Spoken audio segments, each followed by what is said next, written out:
Hi everyone, today we'll be talking about compound inequalities. Compound inequalities are two inequalities that are joined together using the word and or the word or.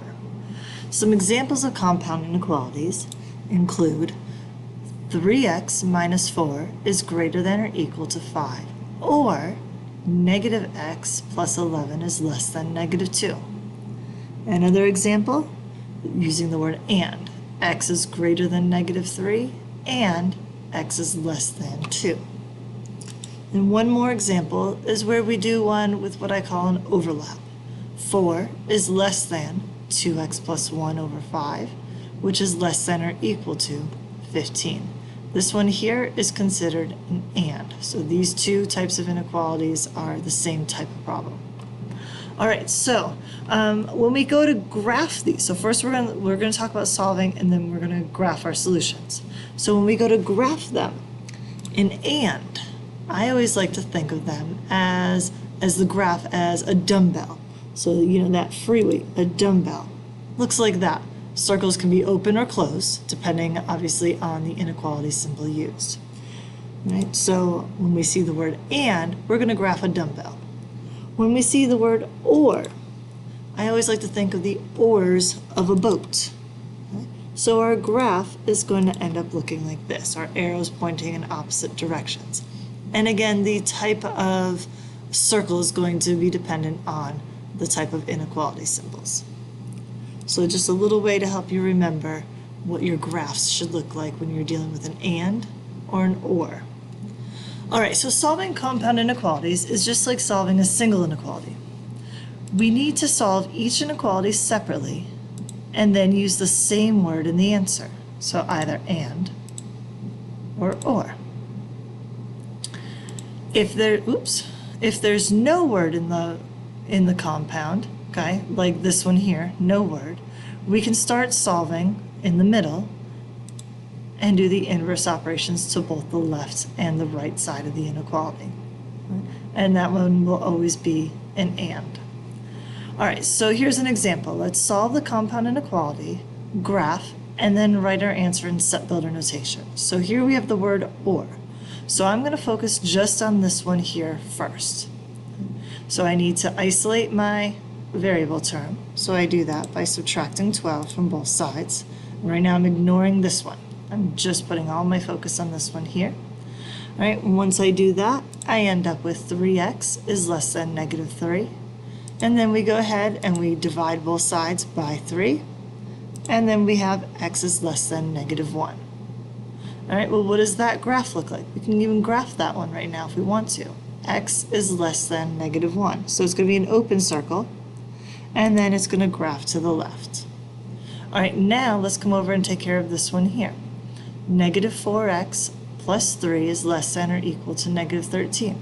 I'm going to isolate my variable term by subtracting 3 from both sides. We end up with negative 4x is less than or equal to negative 16. Then we can divide both sides by negative 4. And we end up with x is greater than or equal to 4. Remember, when we divide by that negative sign, our inequality should flip. So we went from less than or equal to greater than or equal to. All right, so now we can graph this one. So x is greater than or equal to 4. So, there's a little typo in my thing. This should be a 4, not a 1. All right, so there we go. So we're going to put that closed circle over the 4, and then it's going to go to the right. So remember, when we have that word or, my graph looks like a set of boat oars. All right, so set builder notation. What is this going to look like when we put all of this together? All right, well, we're going to put that word or between our two solutions. X is less than negative 1, or x is greater than or equal to 4. And then we just build the rest of our set builder like normal around it. All right, I want you to try this one on your own. Go ahead and pause the video now. All right, let's look at the next page. Next example. All right, this one is an and. Okay. So this one is an and. So what they've done is they've kind of done an overlap here. So we have two different ways to solve it. The first method is let's just split it and make it into two completely separate inequalities. So when we do that, it would look like this. -1 is less than a divided by 9, and a divided by 9 is less than 0. And now we can solve them individually. So to do that, I'm going to multiply this side by 9, and then we end up with, oh, and then I can do the same thing over here, multiply by 9, and we end up with -9 is less than a, and a is less than 0.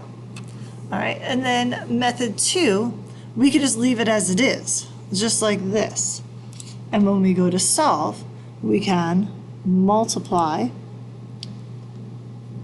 both sides by 9.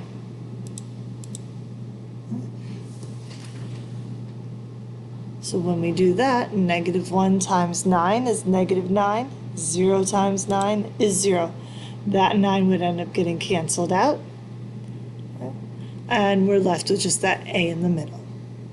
When we graph, we're basically saying that all of my a's are in between -9 and 0, which gives us that dumbbell effect.